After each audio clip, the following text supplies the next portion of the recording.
Welcome to the Wealth is in the Details podcast. In this podcast, financial planner Peter Raskin helps families and business owners understand and prepare for their wealth journey.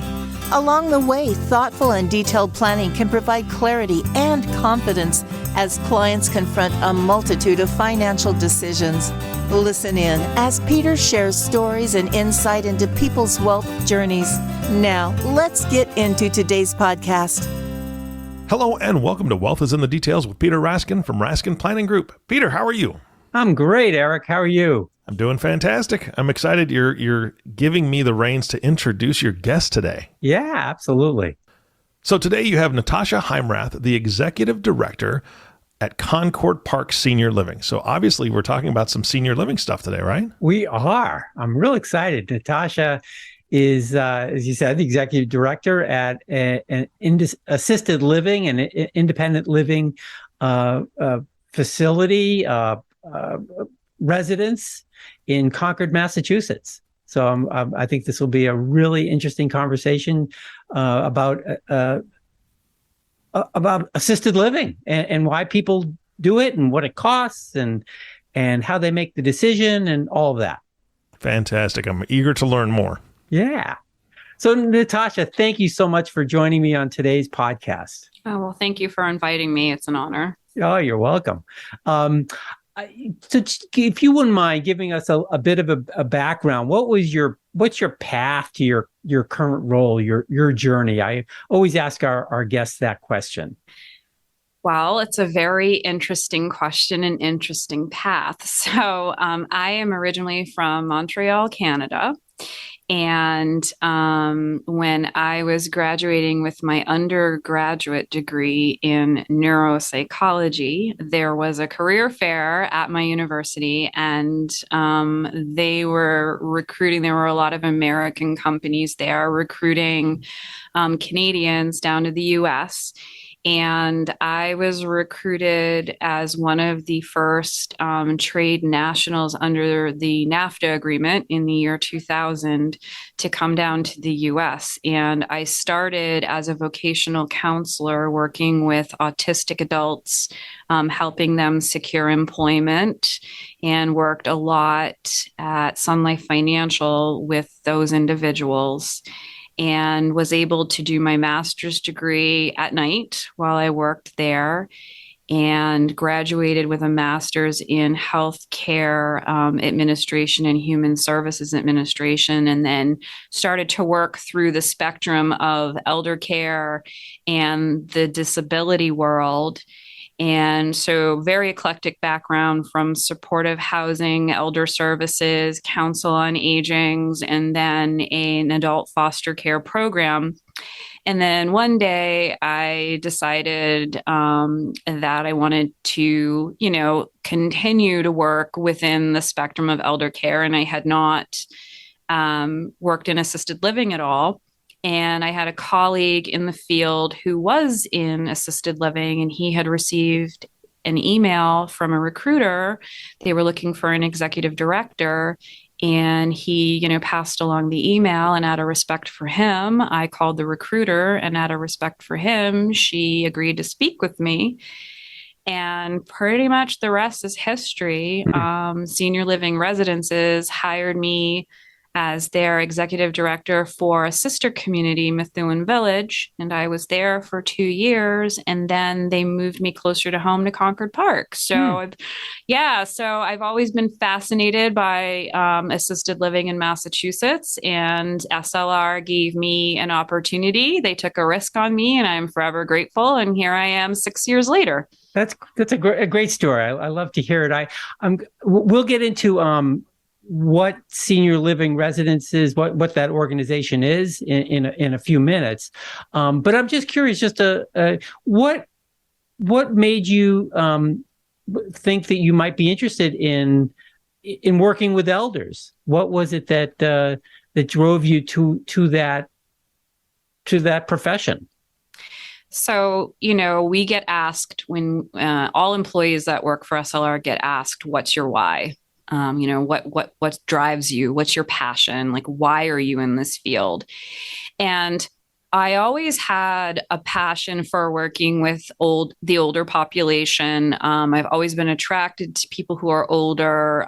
Just feel like I've always felt like I was an old soul. So I've always been, my friends have always been older. People in my life have always been older. But my mom, ironically, reminded me one day that this has always been my calling when she says, look, you're doing exactly what you said you were going to do when you were 8 years old. And I was like, what are you talking about? And she told me that when I was in grade school, we had to write an essay about what we were going to do when we grew up. And apparently, I wrote an essay about how I was going to open a home where people like my grandparents could live. And in Canada, we don't have assisted living. So, it's basically a nursing home. But I said something different than a nursing home, something better than a nursing home, somewhere where these individuals can have good quality of care, be social, and really live the last part of their lives to the best of their ability, empower them to be as independent as possible and really enjoy it. And how I was going to open this really different concept and I was going to run it. And then she's like, that's what you're doing. So my why was always there, and it kind of got stifled as I was going to do this, I was going to do that, but I came back to it like all these years later. And so it totally makes sense why I'm doing it. That is such a great story. I love the passion and that it was always in you. That's just amazing. So thank you for sharing that. Thank you. So we talked about this spectrum of care. And I think it would be helpful just to give people some background about in Massachusetts, because that's where most of our listeners are, but we have listeners around the country. But when it comes to the spectrum of care, what are the options for seniors and what's available to them? So there is absolutely a spectrum of care, and they all have, they're all based off of different models and they have different purpose. So, there's independent living. These types of living environments are for individuals that, maybe recently retired, want to be in an environment where they're with their peers, where they're engaged, have opportunity for programs and going out into the greater community and staying active, but want to be in an environment where they have the potential to age in place. So they're not receiving any services in the moment, but, are taking that first step to aging in place. There's assisted living, which in Massachusetts is based off of a social model, not a medical model. So again, the purpose of assisted living in Massachusetts is socialization. It's been shown through research that keeping people social as they age helps to slow down the aging process and also slow down the process of different types of diseases like dementia and Alzheimer's. And then there's nursing home care, which is based off in all states of a medical model where it's more skilled and more intense and around the clock, where they can do, injections and wound care and lifting and things like that. There's memory support, which can be both in assisted living and in nursing home care. If memory care is in an assisted living, it is again based off of the social model, not a medical model like a nursing home memory support. Where residents are in a secure neighborhood, but are being engaged socially and taking more a holistic approach to aging versus a nursing home that's more medical. And then, spectrum of care, there's hospital rehab stays and things such as that, but that's all considered short term. So if somebody, had an illness or an injury and couldn't return to their environment, they would have opportunity to rehab in a skilled facility to become stronger before then transitioning to their home environment. You know what? I just find this so interesting that there's this spectrum of care for seniors, but throughout our lifetime, aren't we living a spectrum of of residential living. Absolutely. We start off as kids. We spend most of our day in schools. We move to independent living as a young adult, renting apartments, moving every 12 to 18 to 24 months. Get more permanent housing, buy a house. So we're in this spectrum for our whole life. And being a senior doesn't mean you're doing anything different. You're just moving just like you did the previous decades. Exactly. And actually you bring up a valid point. I mean, and for those individuals who are able to stay in their homes, there's also different services that can come into the home. That's not always a possibility, but, there's elder services that, if you qualify, can bring in, some home care into the home. And if you're lucky enough to have the money and stay home, you can private pay people to come in your home too, but not all of us can do that. Right. So what kind of residence is Concord Park?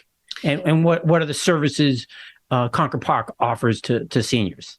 So Concord Park is independent, assisted, and memory care. Our model for independent is a little bit different than other assisted livings. Usually independent living is separate living from the assisted. When we talk about independent living at Concord Park, the difference between our independent residents and our assisted residents is that, the independent don't receive care services, whereas our assisted do, but they're living in the same building. And, the good thing about that model is that once that independent resident has aged in place and is now requiring some assistance, they don't need to move. They can stay in their existing apartment. So that's a positive, having the model merged. And then we have our memory care, which we call Compass here at Concord Park. And it is in the same building. It's a secure neighborhood that houses 20 residents who have a diagnosis of dementia or Alzheimer's. So when typically does an individual or a family make these decisions about moving from a residence, their personal home, wherever they are, to an independent living situation like a Concord Park, and then from there, it sounds like it's just a matter of your needs as you move forward.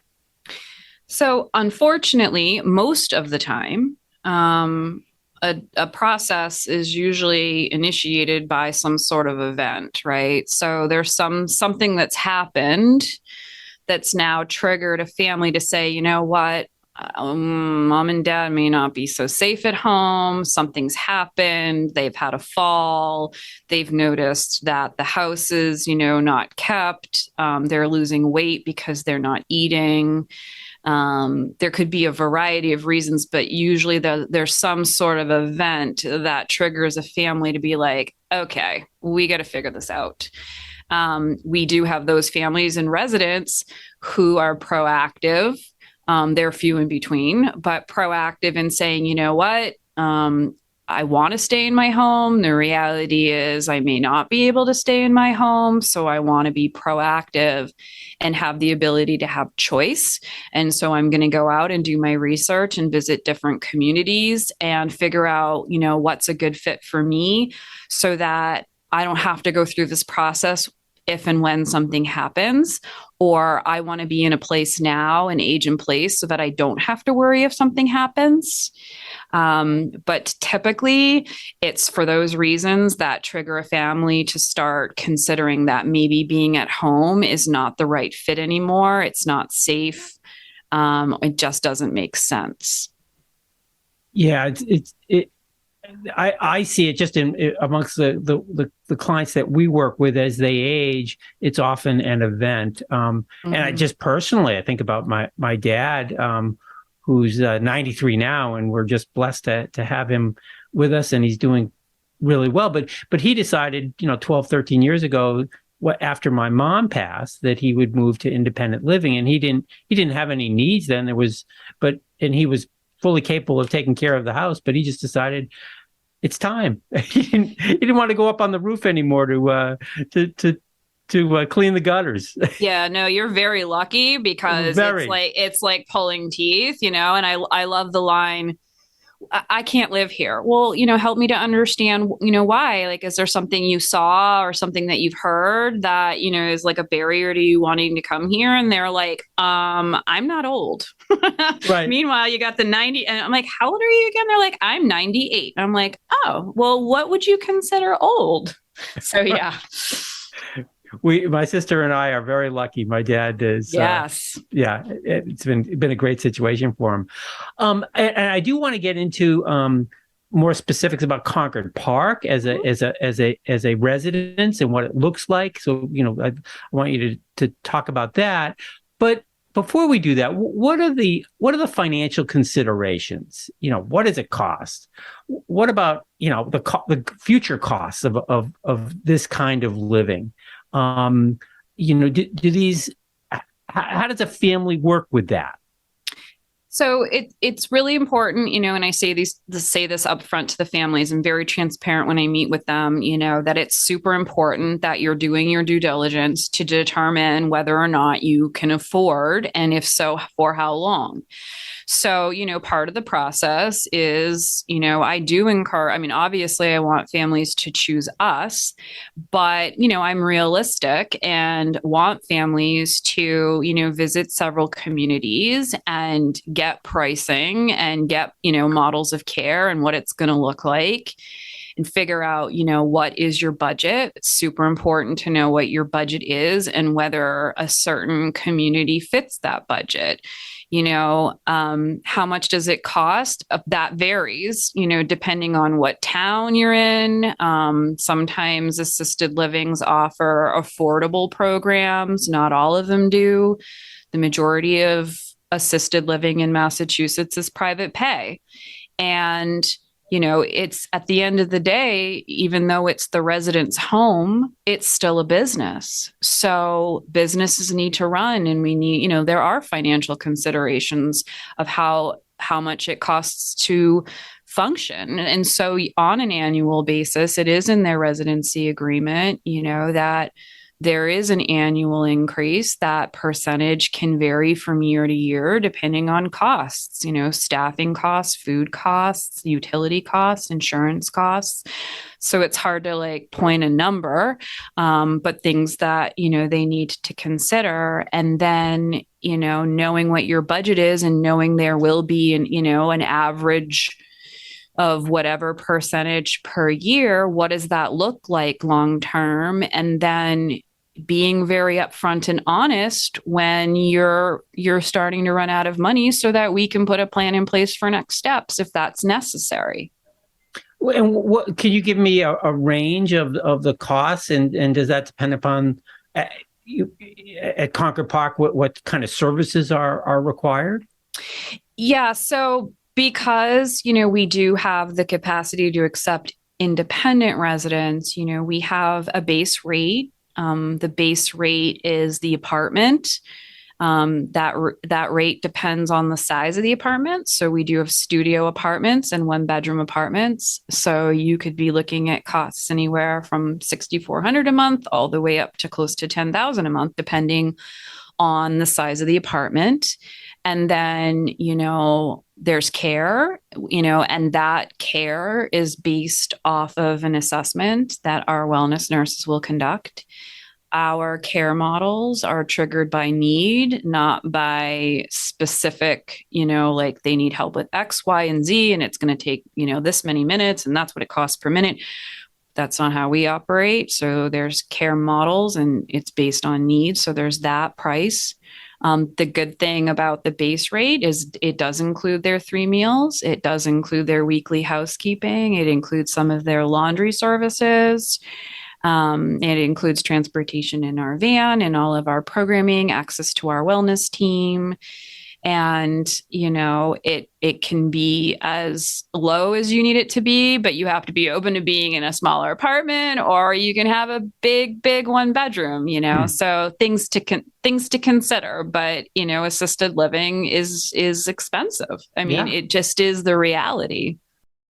Hi, this is Catherine Broy from the Raskin Planning Group. Apologies for the interruption. Thanks so much for listening to Wealth is in the Details. We hope you're enjoying it so far. If you have any questions or would like to talk more about this topic, please visit our website at www.raskinplanning.com. Look for the podcast's show notes and connect with us via social media. Well, I live in a single family home and I try to keep it up.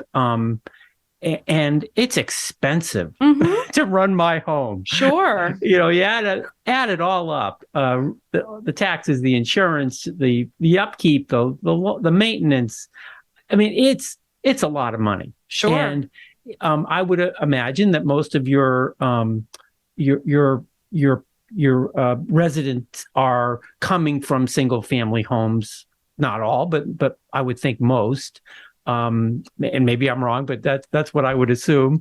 And therefore, these expenses, these monthly or annual expenses of owning a home, just get moved to an assisted living residence.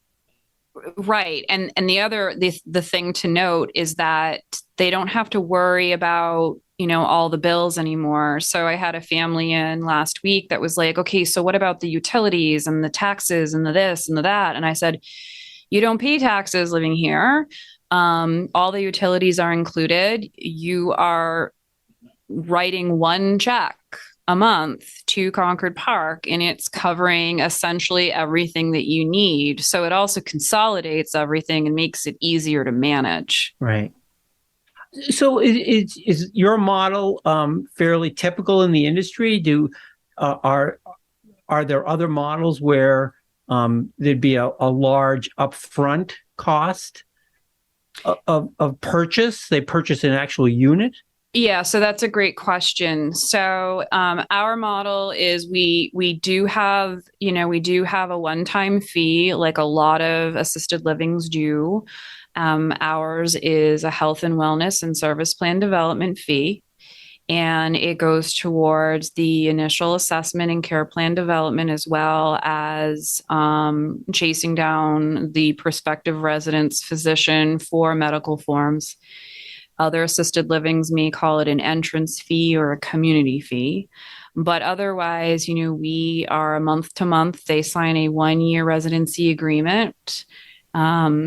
It's like, basically a lease an apartment, whereas there are other types of communities where there's a buy-in option. Ours is not a buy-in option, where there's an asset test, where they have to have like a minimum number of assets to qualify to even be considered. And yeah, they would need to be coming in independent, and they would be purchasing some sort of like cottage, usually some sort of small cottage condo-like place, and then aging in place. Those are called CCRCs, continuing care retirement communities, if I got that correct. And they're great if that's the model that fits best for you. But we've had a couple of situations where we've had couples who have lived in a cottage in the CCRC, and one of the spouses was requiring memory care, for example, and they were full. And so even though their purpose of getting into this community was to be able to age in place, there was no room. And so the spouse who needed memory care ended up coming to us. So they have their pros and they have their cons, just like we all do. How does the insurances that we all have get involved in the financial consideration? So there's Medicare, there's Medicaid, there's long-term care insurance. How do these work with these kinds of assisted living or independent living residences? So as I mentioned earlier, in Massachusetts, assisted living for the most part is private pay. So Medicare does not come into play at all when it comes to assisted living. Some assisted livings, ours as an example, do have what's called a group adult foster care program, and that is a Medicaid program. There's financial considerations, eligibility, clinical eligibility for that program, and a limited space for it. But it does, the state does pay for that individual to be in assisted living. And long-term care insurance, if a resident has it, certainly depending on their policy, will pay a certain amount per day towards their cost of living here.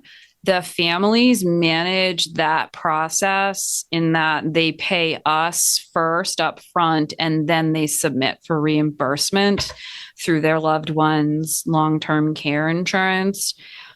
But for the most part, like I had mentioned, it is private pay. Yeah, right. But I think just as far as long-term care, my understanding is that you're still subject to the definitions of the long-term care insurance policy.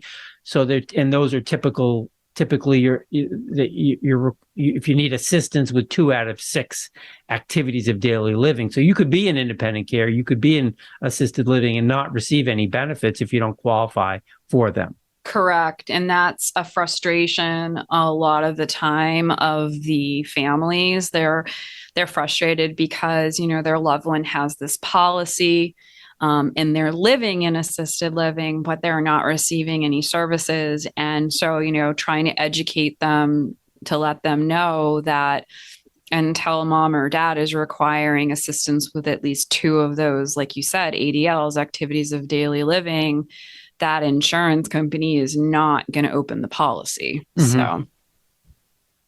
I think it's always about expectations. Sure. Yes, you are correct.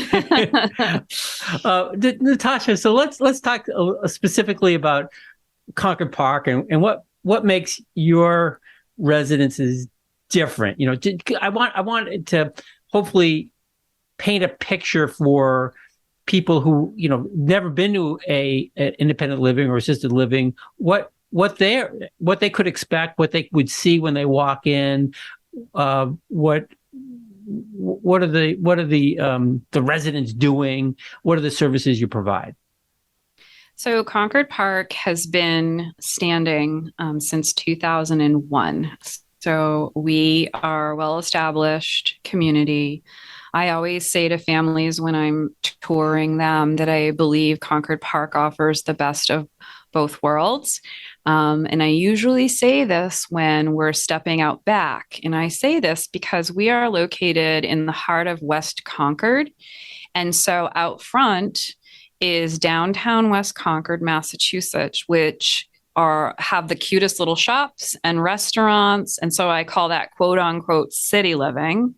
And then when you go out back, it's all conservation land, and there's a big patio, and there's all kinds of gardens and bird feeders and bunny rabbits, and it's peaceful and quiet, and I call that country living. So I always say, if you're feeling like the hustle and bustle, you go out front, and if you're feeling like the calm and the serene, you go out back.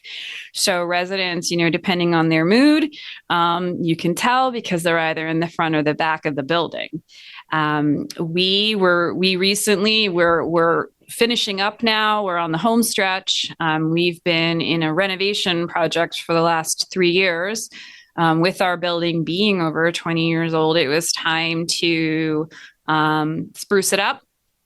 And we did build an addition. We added 16 additional apartments. And we also added a private studio and 2 one-bedrooms on our memory support. And we have renovated all of our common spaces and have added common spaces. So we now have a fitness room and a movie theater. We've also renovated all of the existing apartments. So everything has been modernized, freshened up. It's going to be so beautiful when it's done. And everybody's been so wonderful through this project. So residents, could be doing a variety of things depending on the day. So you might have residents in, we call it the great room, reading the paper, or they might be doing current events. We have a really nice cafe where we might be doing cooking or baking. We've had wine and cheese tastings. They might be doing an exercise class in the fitness room, or watching a movie or listening to a lecture in the theater, having a meal in the big dining room that we have. So we're also really special because I believe that, I work for senior living residences, and, it's a Massachusetts-based company. And we really, believe in having a close-knit family with all of our communities, and, exercise what we call the right values, with resident quality of life being the most important. And, the last being integrity, saying what we say we're going to do. And, I really believe in that. So. And I think my understanding that senior living residences is a Boston-based company, but they run many assisted living and independent living facilities and residences in the Boston area. And I think that sounds like it's that's special, because that's what they do. That's their specialty, and they're really good at it. I think so, but I'm biased. Yeah, right. Well, I am too, because frankly, Concord Park is owned by an organization called Volunteers of America. I sit on the board of Volunteers of America, so just full disclosure here. and Volunteers of America Massachusetts owns a few other residences like Concord Park, and Senior Living runs those as well and manages those. So I'm also biased. Yeah, it's a really great relationship. I mean, Senior Living Residences is the management company. I work for the management company. They do manage, 18 properties in Massachusetts, 2 in Connecticut, and 1 in New Hampshire. So it's all New England based. The owners of the building can vary, but like you mentioned, Concord Park and 2 other assisted livings that are managed by Senior Living Residences are owned by Volunteers of America. And it's a really, really positive working relationship. And Charles, the CEO of the Massachusetts-based Volunteers of America, I mean, he is so actively involved. I mean, he was literally in my office 20 minutes before this podcast happened. He's very invested in, the people. And I mean, he and I have such a great relationship. So it's a really, really nice partnership. And Charles has been on our podcast before. So I know. He told me. So great things happening at Concord Park. And I just want to briefly ask you about kind of the challenges that you see that you've faced. We don't need to go into a tremendous amount of detail, but I think it's important to just talk about what those challenges have been and what you see going forward. Well, I mean, essentially the last 3 years have been, a new brave world, going through this pandemic, something that no one's ever seen before. I mean, that has been unreal and very eye-opening. We've learned a lot through that. And I think that the biggest thing that, we learned through that is that the model of assisted living really does work. And I say that because through the first phase of the pandemic, we've been through, I don't even know how many at this point, when we first were going through it, 2020, 2021, the directive was for residents to be isolated in their apartments. And they were isolated for months. And, when they were able to come out again, it was unbelievable to see the changes in them. And as I mentioned earlier, assisted living is based off of a social model. And it was very clear to me that when you isolate them, they decline faster. It was like a study all on its own that really proved that the social model of assisted living works, and they need to be around their peers, and they need to be social, and they need to be engaged. And otherwise, cognitively, physically, emotionally, they decline, and they decline fast. So, we're getting residents now that were isolated during COVID in their homes by themselves. And so we're seeing, these prospective residents coming to us more compromised and than they could have been, before the pandemic because of this isolation. And so we're seeing them more compromised, more frail, more complicated.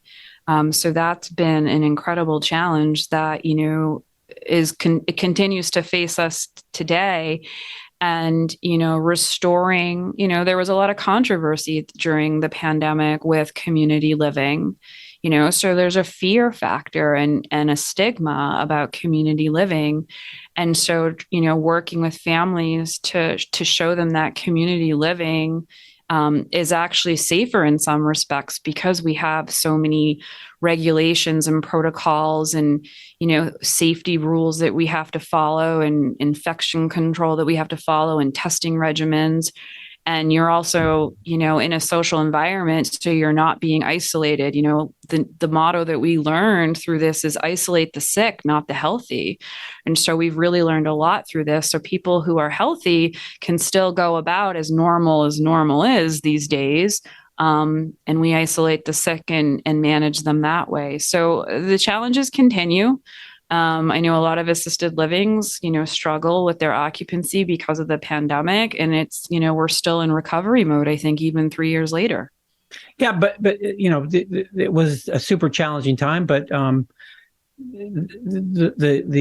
things you did protected your residents. And absolutely, absolutely. I mean, that's what you were there for, and your model worked.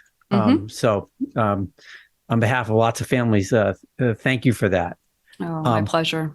So, we this has been a fascinating conversation, Tasha. I'm so glad that you've been able to talk about what you do and how you do it, and what the options are for seniors as they walk through life, just like we all do. And I do think that one of the advantages that financial planners can offer their clients is that we talk to our clients, and I think we should talk to the clients about this spectrum, and that we try to prepare them for these decision points and make sure they're prepared not just financially, but also emotionally, that they have conversations with their kids and their family members over a long period of time about what their wants and needs are. I think it's vital that there's that open communication so they can make decisions before they have to. Yeah, I completely agree with you. And, we do depend on our referral sources in the greater community, to partner with us and be the catalyst to because, they come get them to us sooner so we can, get them healthier and younger and have them age in place more successfully. And it does start with those open communications, and it does start with being proactive and looking at all the options. And I appreciate wholeheartedly that, we are aligned with that thinking. Natasha, if a listener, a family member hears this podcast and is interested in reaching out to Concord Park, how do they reach you, or who should they call at Concord Park? They can certainly call us. Our main number is 978-369-4728, and they can certainly ask for me. I am more than happy to have a conversation with them and kind of assess the situation. They can speak with any of our managers. So there's, we do have a community relations director. Her name is Mary Ellen. So they can also ask for her, but any of us can help. That's what we're here for. They can also go to our website, concordpark.org. There's a whole bunch of really good resources and information on there. And there's a chat option, and there's an info email. So if they wanted to send emails or chat, they can do it that way as well. But I'm here to help however I can and happy to help however I can. And sometimes I'm not the right fit, but I feel a responsibility to, at a minimum, point families in the right direction and give them options. Great. Well, Natasha, thank you so much for your time today. This was a great conversation, and I really appreciate your time and your input. And thank you. My pleasure. Thank you so much. I appreciate it. Natasha, I want to echo what Peter just said. Thank you so much for your time. The way you described your facility, I wouldn't mind living there. I mean, Come on in. I'm telling you, right? The country in the back, city in the front. That is fantastic. I love that. Well, you are welcome. You are welcome. All right. Well, I appreciate that. I don't know if my wife will go with me, but we'll find out. All right. Thank you again for your time. Peter, thank you so much for facilitating this, bringing a great guest on. This raises a lot of questions for folks, I'm sure, especially with just very straightforward, talking about money, talking about the expense and the different options. Again, I just want to have you give your contact information in case people are saying, this is something that we do need to be planning for. And that's what you do. Probably the best way to reach us is through go to our website, raskinplanning.com, and our contact information is there, and we'll be glad to chat and act as be a resource for any of our listeners. Yeah, absolutely. Again, Peter, thank you so much. And of course, our last thank you goes to the listening audience. Thank you so much for tuning in and listening to the Wealth is in the Details podcast with Peter Raskin. If you have not subscribed to the podcast yet, please click the subscribe now button below. This way, when Peter comes out with a new podcast, it'll show up directly on your listening device. And we humbly ask you to share this podcast, rate it, and leave a review, as this actually helps others find the show. And man, this is a great one to share. Again, thank you so much for listening today. For everyone at Raskin Planning Group, this is Eric Johnson reminding you to live your best day every day. And we'll see you next time. Thank you for listening to the Wealth is in the Details podcast. Click the subscribe button below to be notified when new episodes become available. The information covered and posted represents the views and opinions of the guest and does not necessarily represent the views or opinions of Lincoln Financial Advisors Corp. The content has been made available for informational and educational purposes only. The content is not intended to be a substitute for professional investing advice. Always seek the advice of your financial advisor or other qualified financial service provider with any questions you may have regarding your investment planning. Peter Raskin is a registered representative of Lincoln Financial Advisors. Securities offered through Lincoln Financial Advisors Corp., a broker-dealer, member SIPC. Investment advisory services offered through SageMark Consulting, a division of Lincoln Financial Advisors, a registered investment advisor. Insurance offered through Lincoln affiliates and other fine companies. Raskin Planning Group is a marketing name for registered representatives of Lincoln Financial Advisors. Lincoln Financial Advisors Corporation and its representatives do not provide legal or tax advice. You may want to consult a legal or tax advisor regarding any legal or tax information as it relates to your personal circumstances.